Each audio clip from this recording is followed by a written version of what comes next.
बिहार सरकार ने करीब 7 साल पहले 2014 में केंद्र सरकार के साथ मिलकर एससी, एसटी और ओबीसी जाति के बच्चों की पढ़ाई के लिए पोस्ट मैट्रिक स्कॉलरशिप नाम की एक स्कीम लेकर आई, जिसके तहत एससी, एसटी और ओबीसी समुदाय के बच्चों के लिए 10वीं के बाद किसी भी मान्यता प्राप्त शिक्षण संस्थान से पढ़ाई का पूरा खर्च सरकार ने उठाने की घोषणा की। इस खर्च में ट्यूशन फीस से लेकर रहना, खाना और रिसर्च के लिए मासिक भत्ता देने की बात भी कही गई थी। इस छात्रवृत्ति का सीधा उद्देश्य था उन छात्रों को बेहतर शिक्षा प्रदान करना जो वित्तीय समस्याओं की वजह से अपनी पढ़ाई को छोड़ देते हैं। थोड़ा सा और विस्तार करके बताएं तो ये स्कॉलरशिप उन छात्रों के लिए थी जिनके परिवार की सालाना आय 2.5 लाख से कम होती है।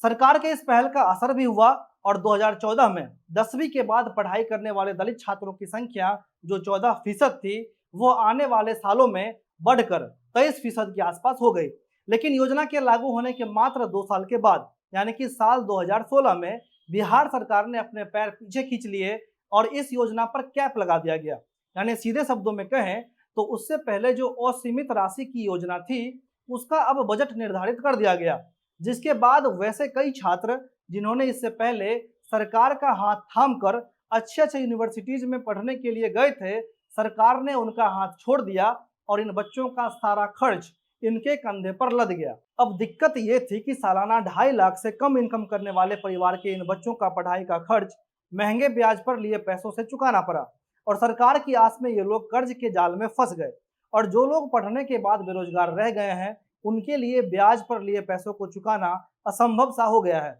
इस स्कीम के तहत पढ़ने वाले एक छात्र सुरेश ने अपने कॉलेज की रसीद दिखाते हुए कहा कि उनका सालाना खर्च 1,65,800 थी, लेकिन सरकार ने पहले और दूसरे साल 52,000 रुपये और तीसरे साल 45,000 रुपये और चौथे साल मात्र 15,000 रुपये चुकाए। इसके अलावा सुरेश ने अपने पढ़ाई पूरी करने के लिए 10% के दर से पैसे लेकर अपनी फीस भरी। ऐसी ही एक कहानी रंजीत नाम के छात्र की भी है, जिसकी शिकायत यह है कि सरकार ने उनसे वादा किया कि आप मन लगाकर पढ़िए, फीस की चिंता मत कीजिए, लेकिन कॉलेज के पूरे सत्र में साल 2014 से 2018 तक रंजीत को कभी फीस के चलते हॉस्टल से निकाला गया तो कभी परीक्षा देने के लिए नहीं दिया गया। रंजीत अब तक अपने कॉलेज की फीस नहीं भर पाए हैं, जिसकी वजह से रंजीत को उनको डॉक्यूमेंट्स नहीं मिले हैं। रंजीत और सुरेश के अलावा ऐसे लाखों नौजवान और भी हैं जिनका साथ बिहार सरकार ने बीच मझधार में छोड़ दिया और आज वो पैसों की तंगी की वजह से बदहाल होकर जी रहे हैं। इस बीच कई ऐसे छात्र भी हैं जिन्होंने अपनी पढ़ाई बीच में छोड़ दी। बिहार सरकार ने साल 2016 में एक आदेश जारी करके इस स्कॉलरशिप स्कीम के प्रावधान में बदलाव कर दिया। सरकार ने हाईकोर्ट में दाखिल हलफनामे में कहा है कि यदि सरकार पढ़ाई का पूरा खर्च उठाएगी तो राज्य सरकार पर अतिरिक्त वित्तीय भार पड़ेगा। बिहार सरकार सालाना 115 करोड़ रुपए खर्च कर रही थी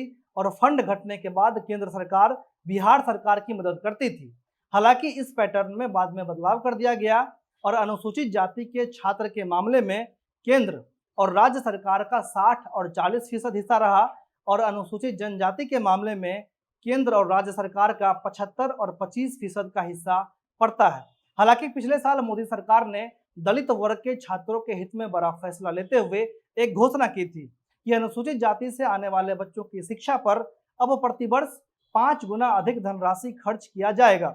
इस घोषणा के बाद केंद्र सरकार ने कैंपेन चलाकर गरीब बच्चों को प्रोत्साहित करने की बात भी कही थी। लेकिन फिलहाल स्थिति यह है कि 2019 से 2021 तक इस स्कीम के तहत एक भी आवेदन नहीं लिया गया है। मुख्य सचिव ने पटना हाईकोर्ट में इसके बारे में कहा है कि साल 2018 और 19 में राज्य सरकार ने इस स्कीम का फायदा 75,001 छात्रों को दिया है, जबकि बाकी जो भी छात्र बच गए हैं उनको लाभ देने की प्रक्रिया जारी है। सरकार ने एनआईसी की मदद से एक पोर्टल बनवाने की बात भी कही है, जिसके बाद साल 2019, 20 और 21 के लिए आवेदन लिया जाएगा।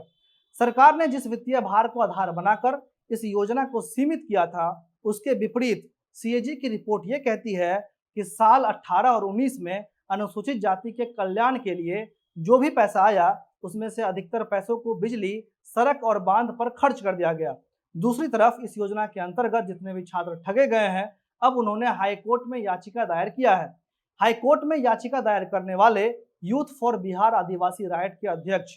राजीव कुमार ने कहा है कि सरकार ने निचली जातियों के छात्रों के खिलाफ साजिश रची है और अधिकारी बार बार तकनीकी खराबी होने की वजह से आवेदन नहीं लेने की बात कह रहे हैं। एक और अधिवक्ता अलका वर्मा ने सरकार के इस योजना में सीमा लगाने की बात पर कहा है कि संविधान की धारा 338 9 और 9A के तहत सरकार बिना SC/ST आयोग के परमिशन लिए बिना ऐसा नहीं कर सकती। वर्तमान में स्थिति यह है कि सरकार पिछले 2 सालों से इस स्कीम के तहत आवेदन नहीं ले रही है और कोर्ट में चलने वाली लड़ाई अभी शुरू हुई है। लेकिन अंतिम में सवाल यह है कि अगर छात्र पक्ष ये लड़ाई जीत भी जाते हैं, फिर भी